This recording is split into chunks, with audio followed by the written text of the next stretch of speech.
little bit of time talking about, okay, thanks. Geological logs, actually, since you're all geologists, it's something that you probably spend a lot of time on. It was easy for me to go off onto other things like sampling and assays and everything, but I doubled back and thought, no, it's worth time spending on that.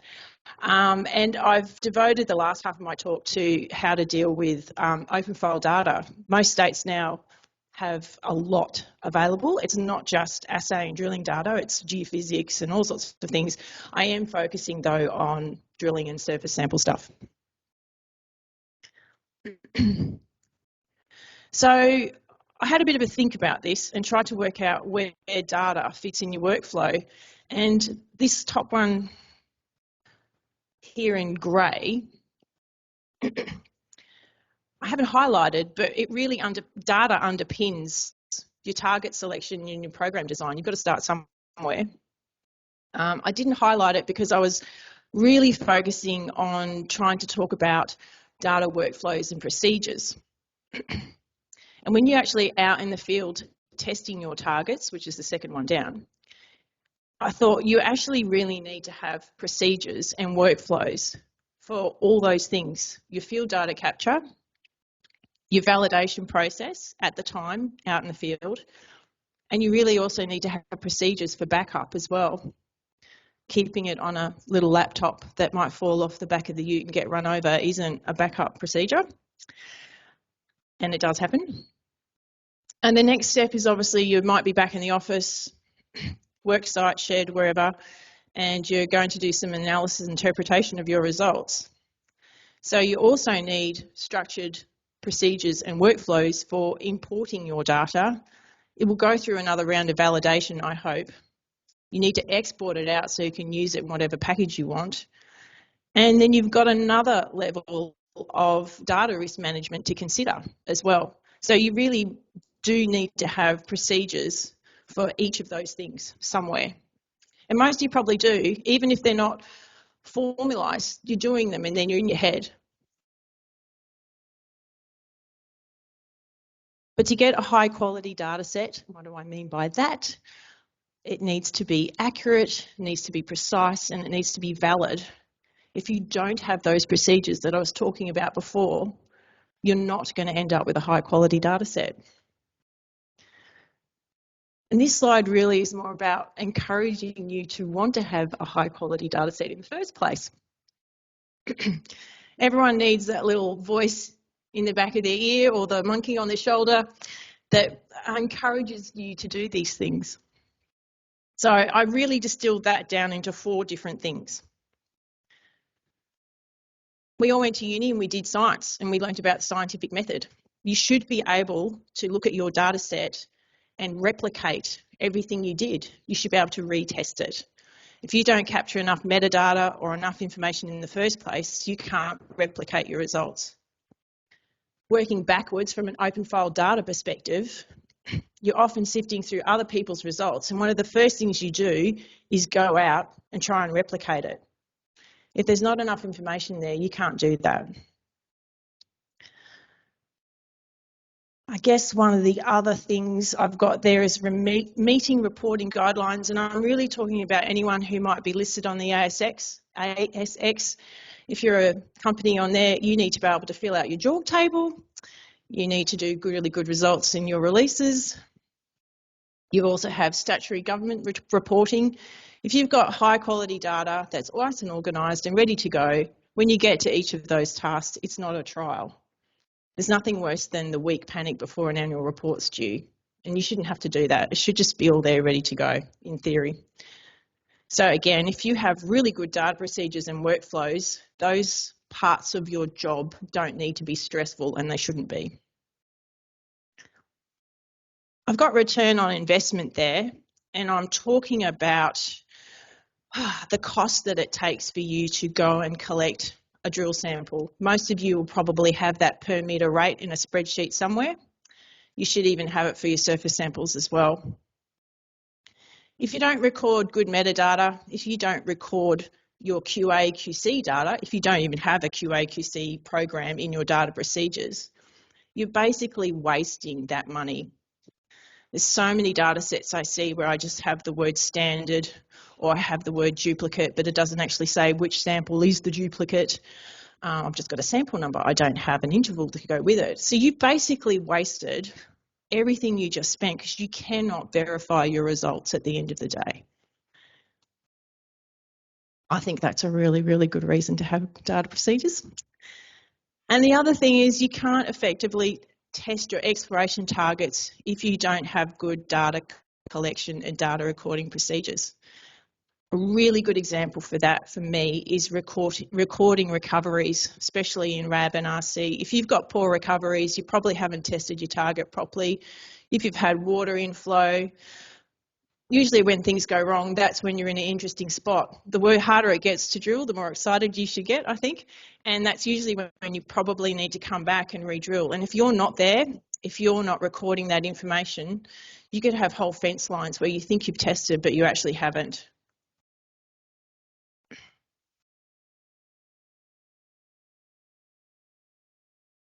The guys at Expedia are really good because I surveyed them because I didn't just want to rely on my own thoughts for all this slide today. There's a lot of geos in there that are database administrators with a lot of experience. And I asked them for their tips for data collection in the field because that's what most project geologists are running around doing most of the time. I know it's a bit small, sorry, but anyway. The biggest message is at the top. Use logging tools and not spreadsheets. That really revolves around validation. It revolves around making sure you're forced to record everything you need to. The second one is it can be quite busy, and I understand that. So you need to prioritise what you want to collect on a day-by-day basis and what you can leave till later. So the main focus was really hole IDs, coordinates, grid zones, sampling, high-level geological logs, and leave the detail till later. So everyone's got a different workplace and different workflows, so it's worth sitting down and just thinking about what really matters to me today and what can I leave behind till later. The biggest one, I think, out of all of them really, I should have put it at the top, is validate your sample data before your samples go to the lab. And that can be quite a big task and something to keep on top of, but it's so worth it because you always end up with problems later on. It's very difficult to sort it out and tidy it up if you haven't got that put to bed before the truck leaves. There was lots of messages to just take your time, go steady, and if you do that, you'll end up with a high quality data set at the end. We're getting into logging here. One code per column. Don't concatenate codes. Don't put 50 colours next to each other in a cell. A lot of this is coming from DBA side of things where we're trying to validate your data. So that's where logging tools come in, pin you down a bit there. And the other big one that came in is once you get past early greenfields, it did have a caveat on it, but once you get into resource work, if you've got important data you need to record, don't put it in the comments. Make yourself a column. If you know it's going to be important for your model, get it down into something that you can work with. Don't leave it in a spot where no one's ever going to see it again, because that's exactly what will happen to it.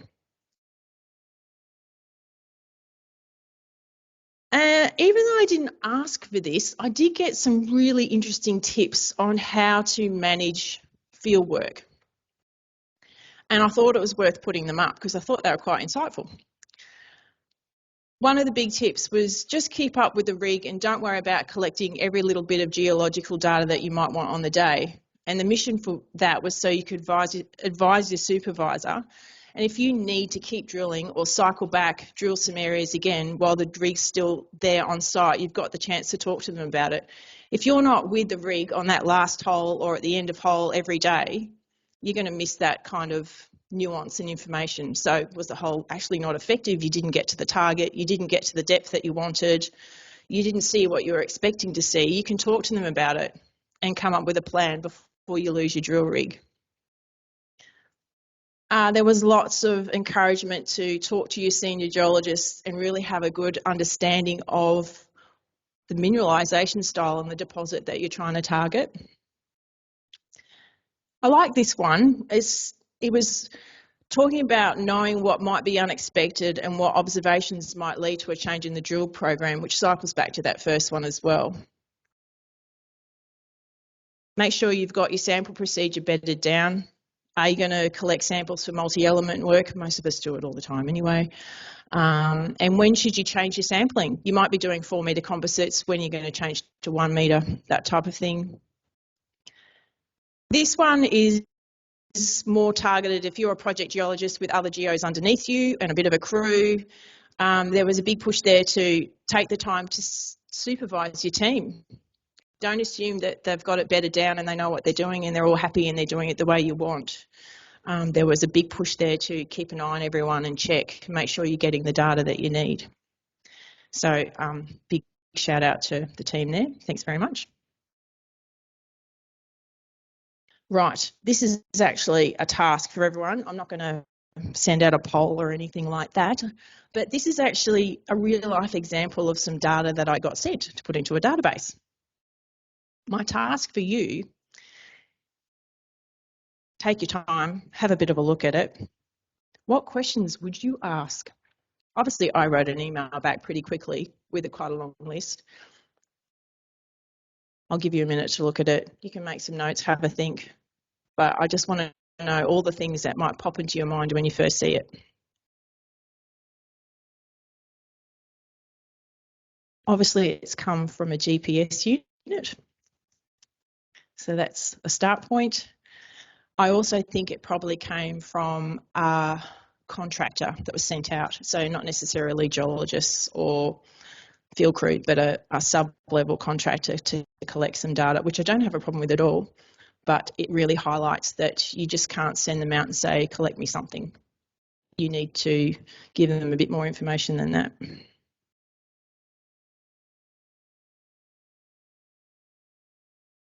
Want to see my list of questions? Cool. All right. Obviously, we've got geographic coordinates because it's come off a GNSS.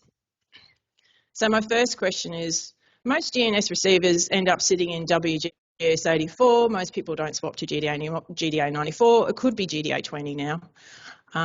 You need to know because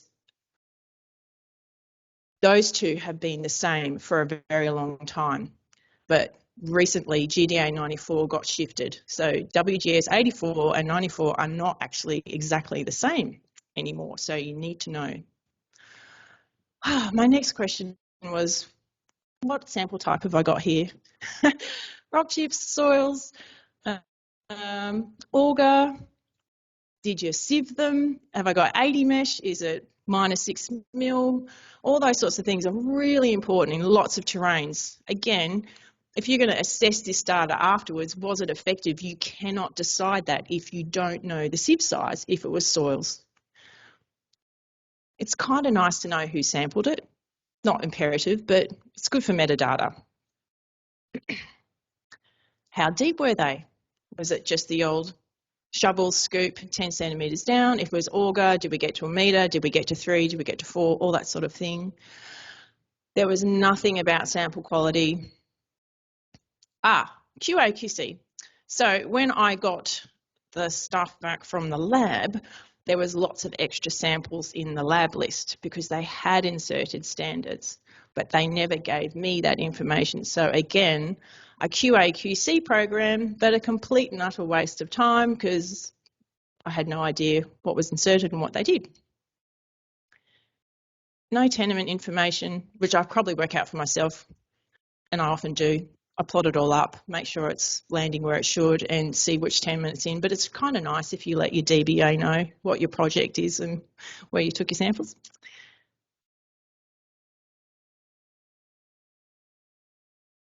Okay. I'm a bit of a realist and I realise lots of people use spreadsheets still. I highly discourage it and I really think you should find another way. But again, I'm a realist. So this is an example of some drill hole data, obviously. And you run your eye down, it kind of looks okay, but there's at least 6 problems in there. You can take a minute or two to see if you can spot any. I know it might be hard for people in the room to see from far away. If you're online, it's probably a bit easier.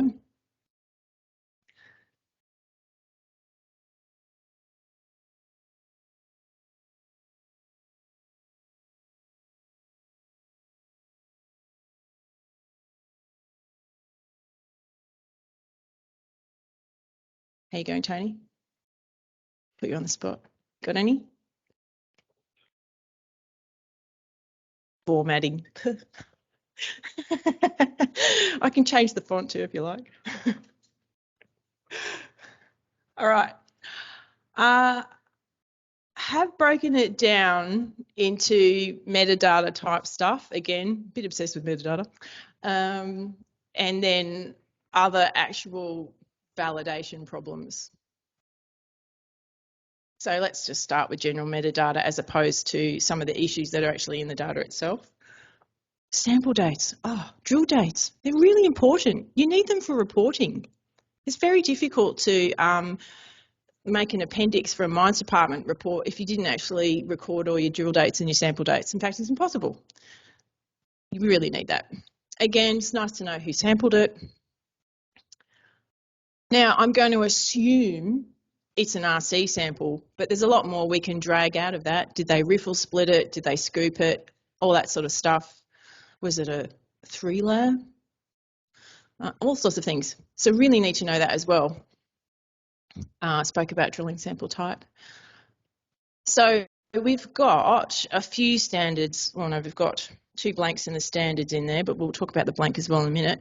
One of them has a number. So again, no, this is real data, by the way. Well, I changed the numbers and the depths and everything to protect the poor client, but I feel terrible showing some of these when I was getting them out. I thought, oh, can I do this? But this is what this is all about. It's really driving home what people are actually collecting and what they're missing out on for their projects. So again, I have no idea what standard that is. I've got some duplicates there. Usually you assume that the second one in the row is the duplicate, but I don't know. Again, how did they collect the duplicate? You know, did they scoop it out of the other bag? Did they riffle split both of them? All those sorts of things. Really important to know when you go and do your QA/QC report. There's a whole number format change halfway down the page. I think we've got 2 zeros in our prefix and then we drop to 1. I haven't got my glasses on. There are sample interval errors.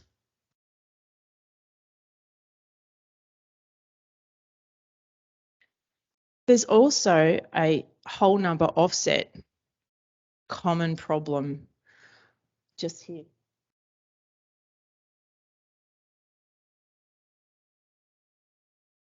So that 83 to 84 interval probably belongs to hole 53, but it's been assigned to 54.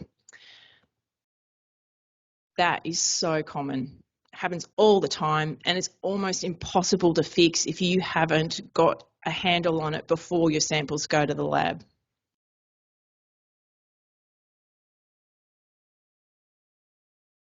That's my case for staying away from spreadsheets. However, if you're in the dark tunnel of using spreadsheets, what are you going to do to help stop that? Again, the one I said before, checking all your sample and really checking every hole and checking it all off before it goes to the lab is really going to help. You probably pick up most of them. I didn't say Excel before because I realised that there's other spreadsheet programs in the world other than Excel, but Excel does let you format your data as a table, and what that does is lock in the rows so you don't end up with that offset with hole IDs and other things. Do have cautionary tales where people have done intercept calcs in their spreadsheets, significant intercepts, and then somehow managed to copy them down all the way through the whole page so they had all these wonderful intercepts but actually only belonged to one hole. So that's a true story. Already being released to the market and everything until it got picked up. You can use lookup lists in Excel. I know a lot of people do. Most geos are smart. They know how to override it and get around it. So as much as you might try to lock them down, you won't. You can use conditional formatting to highlight duplicates. I often do that. I call it triaging when I get data sent to me. I feel like an ambulance officer trying to give it some life. And I'll often just do conditional formatting, find me duplicates in my sample column. And I usually find a heap before I even start, and it's just send it all back to the client and go, you've got duplicate samples in here. Can you have a look? And it takes 5 minutes, and then I can move on to someone else. And you should use that yourself if you are using spreadsheets. Just have it set up in your column all the time. It's so easy to have tickets and reuse them. Using formulas to pre-populate your data if you can, just copying down your from and your to cell, that kind of thing, if you want to. Some of the other things I see are duplicate column names along the top. Make sure they're always unique. Try not to put sub-meter intervals in a different set of columns. It gets really messy. People do it. It's strange, I know. Put it in your table. Have one worksheet for each set of data. So don't try and mix up your data too much. Like keep your SGs away from your logging and all that sort of stuff. I think that's where that sub-interval thing comes about, when people try and put it all together. You kind of have to start thinking a little bit like a database person when you're setting it up, and then you avoid a lot of those issues.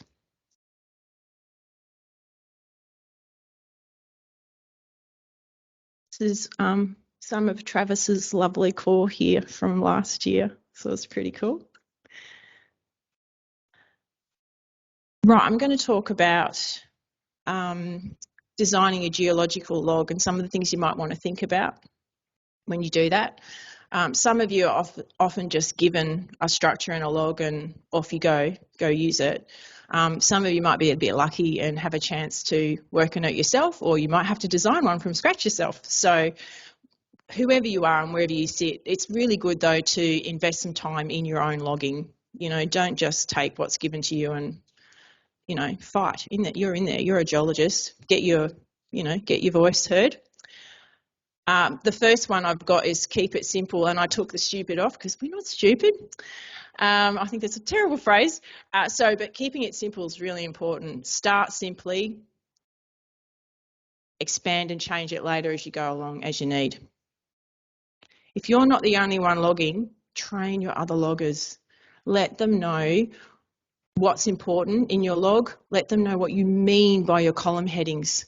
I know it seems kind of obvious. Most of them seem obvious, list one, fine, but there's lots of column headings that can be a bit ambiguous, and you'll be surprised how we all interpret things differently.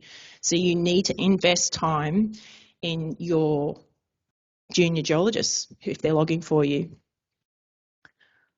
Consider your end user, people like me, people like Dale, our resource people. Consider how this might work in a log. It's really good to think about where it's all going to end up. You are going to be analysing your data. Capture it so that you can analyse it. So it's kind of a work from the end and work backwards a bit as well.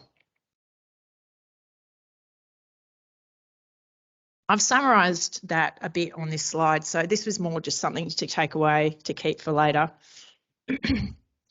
Don't be scared to make it work for your modelling software. Again, work backwards. Think about the things it wants, get that into your log. But at the same time, match it with your deposit and your mineralisation style. Don't be scared to take an existing log that you've already got. If it's a square peg in a round hole, change it. Your deposit and your target is important. Make your geology get in there. Allow for validation. So again, one code per column, lock it down. It's really important. These two flow together. Work out what needs to be qualitative and what's quantitative. So what needs to be a number, what's just good, medium, strong, whatever, that kind of thing. If you need it to be a number, get it set up as a number, and don't put text in that field as well. Ditch the word trace. If it's a trace, I don't know, put 0.1, make it a number, that sort of thing. Don't be scared to sit down every now and again, even with your team, with your boss, and go over your log. We used to have logging meetings that got quite, what's the word? We all came at it from different directions. It can get quite interesting. We all have lots of different opinions, but it's really worth it to sit down every now and again and go, is what I'm doing actually working? Has the geology changed? Have we discovered something interesting that I'm not capturing? I'm shoving it in the comments. Not good enough. Get it out, set it up, change your log. My only other big tip with changing your logs and your data capture system is if you do have a DBA and you're not working and doing all this by yourself, have a really good relationship with them. If you're going to change something, that's fine, but you should talk to them beforehand. Sometimes a change can cause unexpected consequences and they might have a solution to avoid issues, so it's worth talking to them and knowing them.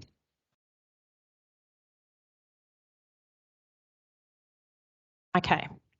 So this is a geological logging sheet that, again, I've modified slightly, that I was sent. And on the face of it, it's not too bad, but it does have some flaws and things that if I was a field geologist, I'd probably change straight away, if I was still a field geologist. So I just thought I'd let you have a look at it again for a sec. And I'm pretty sure you'll have an opinion on what you might change. So have a bit of a think, make some notes if you like.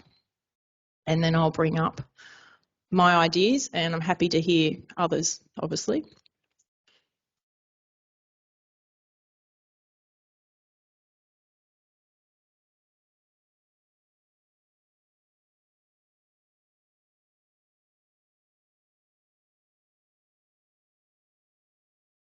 Okay.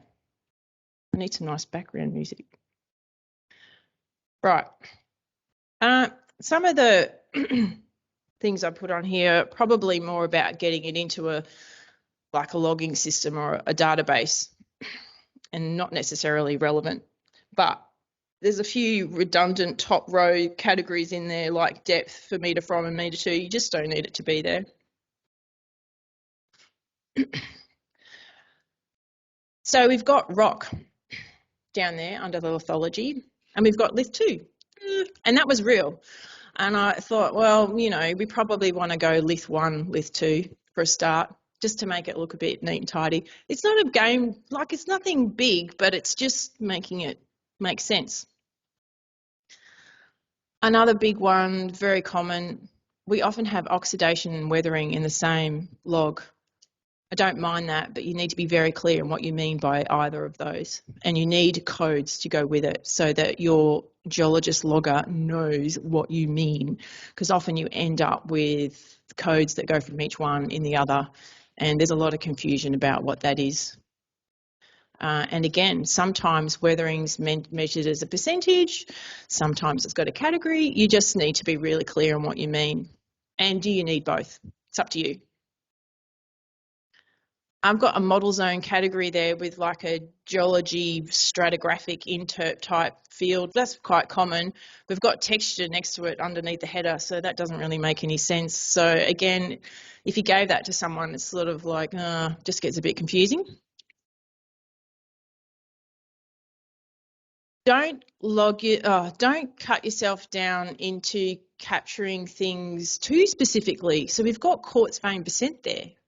So that log's not going to travel very far if you go to somewhere where we've got, I don't know, carbonate veins, something else. So really, you really just want vein type, vein percent, anything else you want to record about veins. You want to give yourself a little bit of portability there so that your log can go from project to project as much as it can.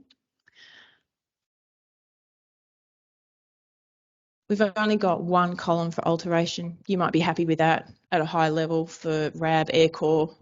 If you're getting into more detailed logging, you probably need Alt 1, Alt 2, that sort of thing, so it might need expanding. The biggest area of confusion that I see in logging now is when people mean minerals. Do you want me to record a mineral? So have I got lots of quartz? Have I got lots of sericite? Or do you want me to record mineralization?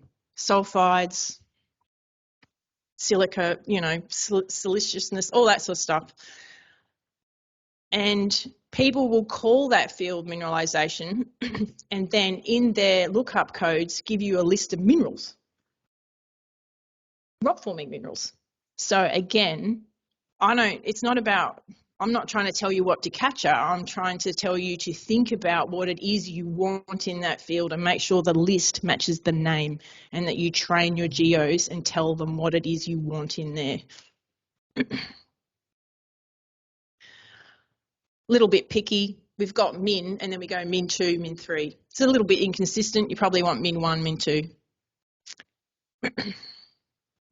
Again, the old capture one value in each column message. I don't know how many times I've said that today, but anyway. Yeah, so you don't want people, especially for alteration in this one, you're really leaving yourself open to people wanting to jam multiple codes because you've only given them one column to work with. So it's just trying to think about how people work, how they think, and set it up to sort of allow yourself to validate that data.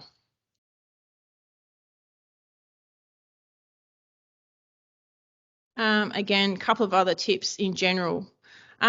We do often talk about how well geologists can actually guess percentages of stuff, and it's no, not that well really. One person's 1%, someone else's 5%, all that sort of thing.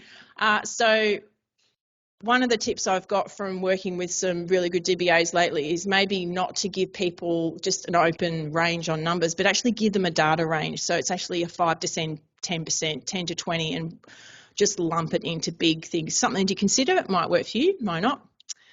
Use lookup lists. Don't put text in something that's supposed to be a number. Because, and it really flows on, you'll end up with data loss. When you hand it to someone like me, I often try and triage it and fix it up as much as possible as I can, because I'm an ex-geologist, field geologist, before I send it back to you. I'm trying to make your life easy, okay? So I will go through your log and go, oh, we've got some traces. I'll turn it into 0.1. You might not want it to be 0.1. It might be 0.5. So it's all those little tweaks that DBAs will make, like an ex-geologist DBA will make on your behalf, but they might make the wrong assumption, yeah? And it's all about data loss. Every time you go from a spreadsheet into a different system, I guarantee you something will get left behind. It might not matter, but it might. Oh, recording units, MagSus, one of the big ones.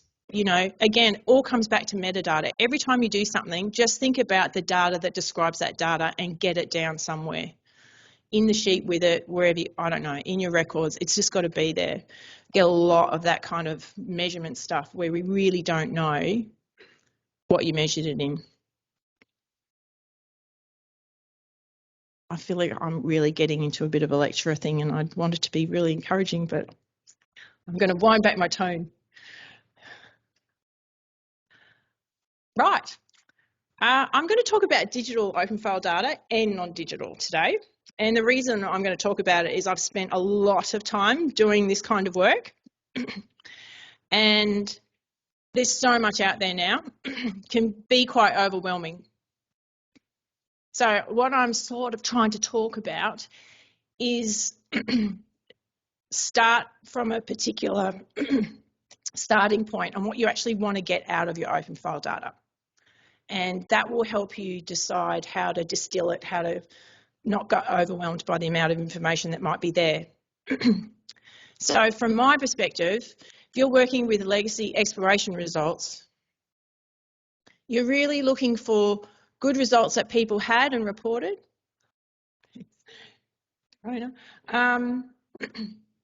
That need further testing. You know, other things happen, look over here, something gets exciting, and they walk away from a really good result. And that's what legacy data is all about, yeah? Finding those little nuggets that got left behind. The other thing is you've often got your geological target in your mind, or you found something, you've got a structural target combined with some awesome geophysics. There's a little bit of sniff of geochem there. You're like, yep, this is looking good, fits our model, we're happy.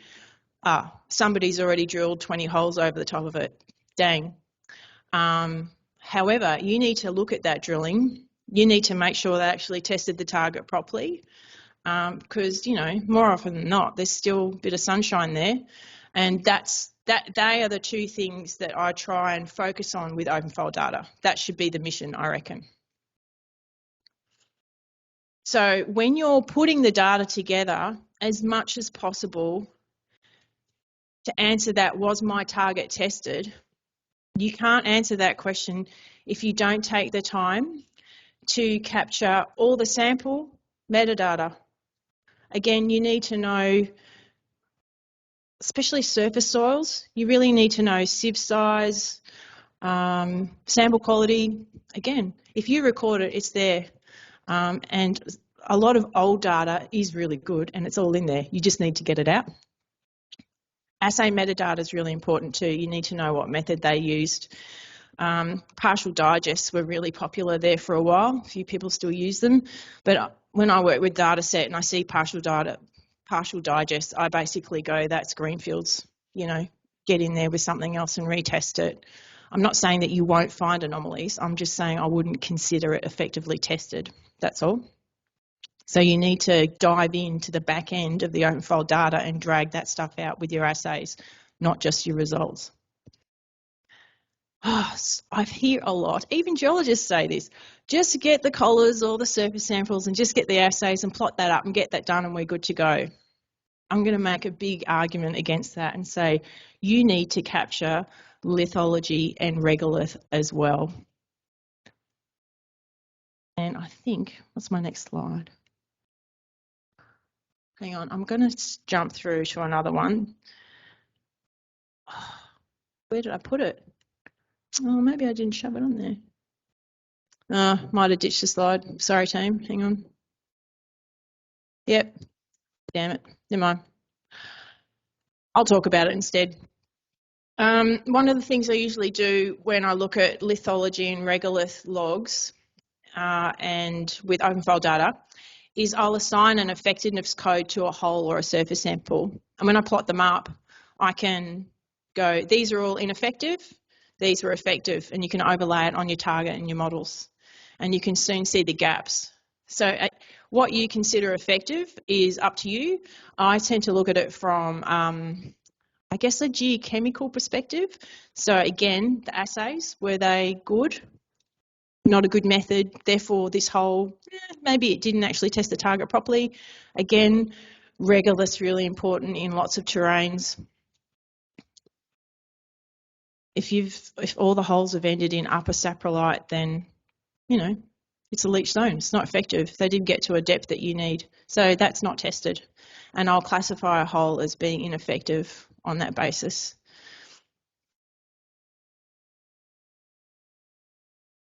Right. It's a rapidly changing space. This is an example of data that's come out of the new GSWA Geochem webpage. I've put the address up there. I'm only using an example. It's not a plug for a particular state or anything like that. But I'm just letting you know that when you go in there now and download your data based on a spatial area search, you don't just get the data curated with hole IDs, gold results, arsenic, etc. You can actually download the normalized data set, and in it actually has the lab methods. It's not, if it's not reported, it's not there. That's fine. But a lot of people do report it properly and you can go and get it off there. So my message for that is, again, take the time and get that sample and assay metadata and get it in your system when you compile the data. It just lets you assess the quality of the work and whether or not you can get back in there and test your target again.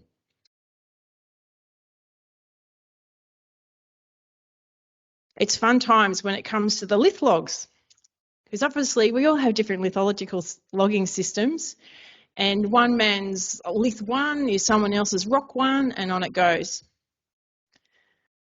Giving away a huge tip here. This is how I deal with this problem.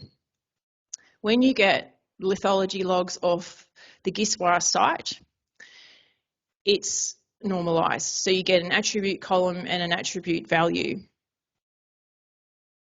You can use Excel and Power Query to pivot all this stuff for you now. Things have got really good on the desktops for people if they want to dive into that space. But if you pivoted this thing, I only gave you a snapshot on here so it could fit on the screen. I haven't even got to lith and rocks down here somewhere before I even get there. This is a list of all some of the attributes that are sitting in that attribute column. And as you can see, you've already got alt-min 1, alteration 1, we've got intensity, I don't even know what S for style, that'll be what that is. Again, you have to start interpreting what these columns mean. So it's again, potential data loss, but you just got to do your best. Oh, colour. Love to have a chat to everyone about whether we really need to log colour, but anyway. What I do with this then is I actually, once I've made this little list, it's just like a pivot table, I actually then map all of these into what I want to call them, map it back into the attribute column, and then I pivot it, and then I have my set of columns, and I've converted all everyone else's thing into my set, and it takes me, I don't know, depends on how long this list is. I do sometimes leave some things behind. I tend to focus, again, I just go for rock. If it's really overwhelming, and it can be, rock types, regolith, weathering, veining, sulfides. I'll really just start to, because if you've got some big search area, that list can go forever and you'll be there for ages. So you can curate it and go, I'll just take these things and flip it out, and then you've got people's different codes sitting in the same, but at least it's in the same column, and you can start working with it from there. So different government sites will give you this data in different ways, but this site here at the moment, this is how you'll get your lithology log, yeah? So it does pose challenges for people to get what they want out of it. So that's just how I do it at the moment. And again, like I said, it's a fast moving space. You know, they change things all the time, and I'm constantly coming up with new solutions to get stuff out. Last bit of my talk. Right. Non-digital open file data tips. I'm going to have to go get moving because we're running late already. Take the time to get non-digital data in your key target areas. It does take a bit of time and money, can slow you up, but there's some great stuff in non-digital. Really good quality reports, really good quality assaying, but again, target it down to where it matters. You know, you can't do huge swathes of space sometimes, but yeah, just take the time to go and grab the good ones. It's still a massively cost-effective way of getting data. It's so much cheaper than sending a drill rig and a crew out there. You know, if you get handwritten drill logs, it's a slog, you know, but there's good stuff in there. Again, take the time, get your metadata with that stuff. Don't leave that behind, and grab lithology and regolith as well. Same rules for digital, really. So I'm going to indulge myself with a bit of an open file case study here. More because it was a major challenge for me and I really wanted to give up, which is quite unusual. I usually like a data challenge. This is the first time in my whole career that I went, nah, I don't want to do it. I was very lucky. So Carnival Resources have kindly let me talk about this today because they still hold the lease. And where are we in the world? We're in the Windamara Igneous Complex, which is in Western Australia. And we're up in the Malene Suite on the northwest side of the complex. So it's a layered igneous complex. Oh, who knew? It's awesome. So obviously lots of people have worked it for years looking for bushveld type things. It's got quite a few PGE occurrences on it. This area in itself has been worked quite heavily through the 80s. The work I'm looking at today is by Pasminco that was done in the late 80s, and they discovered some chromatite layers, and they were hitting that pretty hard with soils and some drill holes. But there was a problem. this is how I ended up. I'm giving you the good stuff to start off with. So the stuff where all these zones are, there's a set of grey lines. That's the stuff that was the problem to compile. They're 10-metre spaced soil composites. Okay, sounds great. Good assaying, for the day. So we're talking late 80s. They did multi-acid ICP AMS, which is still probably not as good as what it is now, but it's pretty good data. So that's why the boss wanted it. And it was 10-metre spaces over the layered igneous complex, so lots of information. They assayed for, what did we assay for? Platinum, palladium, chrome and nickel. So I only had 4 elements, which makes a change from the usual suite.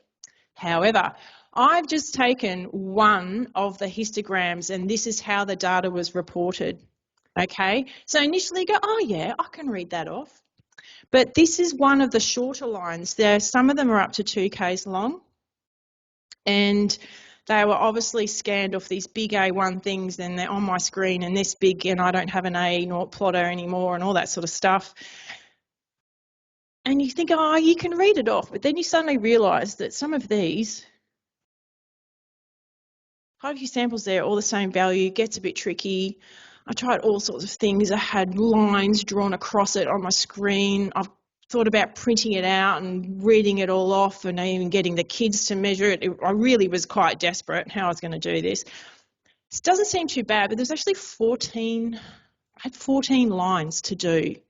And then you times it by the 4 elements and it started to get quite big and I thought, I'm going to be here for weeks. Do they really want to pay for this? So I went back to Carnival and said, look, you know, this is going to be really hard. It's going to be expensive. It's going to take a while. How about we not do it? No, was the answer. You need to do it. So I put it in the too hard basket and walked away for about a week. I thought, oh, really need to have a look. So I came back, had another look, tried a few things again, went, no, I don't want to do this. Rang up again. Answer was no. I was like, oh, okay, right. So what do you do when you get desperate? You get onto Google. I thought there's got to be something I can do other than geo-referencing them all in MapInfo or ARC or whatever you use, QGIS. That seemed to kind of work, but I wasn't happy with it again. I wasn't getting the detail that I wanted. Oh, other problem. Because these were old maps, old scans, they were quite skew-iffy. So, hey presto. Within 10 minutes of desperately searching Google, I came across this program called WebPlot Digitizer. And look, it's a web-based tool for extracting data from plots and images and maps. Now, I know we have GIS programs for doing that, but because it was a histogram, it kind of didn't work. And I really wanted to make sure that what was 10 ppm here at one end of the map was 10 ppm at the other end of the map. And that was a major issue when georeferencing it in GIS. So before I even got to this step, I was actually cutting out each histogram as an image and I was throwing it into an OC reader and actually skewing it to make it straight, because they weren't straight. They were so long that, like I said, they were off.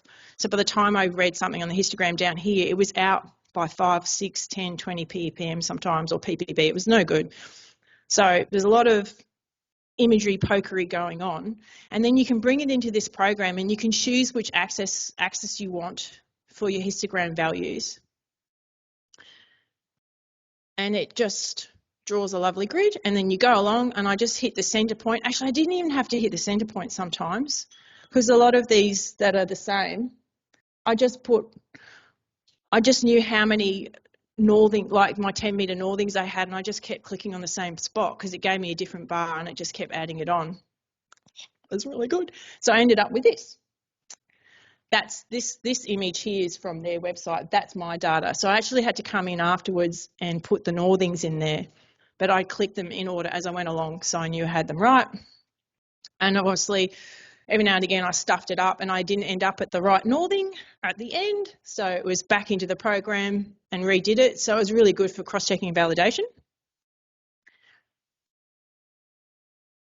And yeah, that's the end of the story. So it was more of a where there's a will, there's a way, and you can dive on the internet and find really nifty little programs like this to get really good quality data out of old data sets. And they are my 4 things I want you to remember in your mind when it comes to data. That's my big message today. And I need to wrap up and do the next one. Thanks.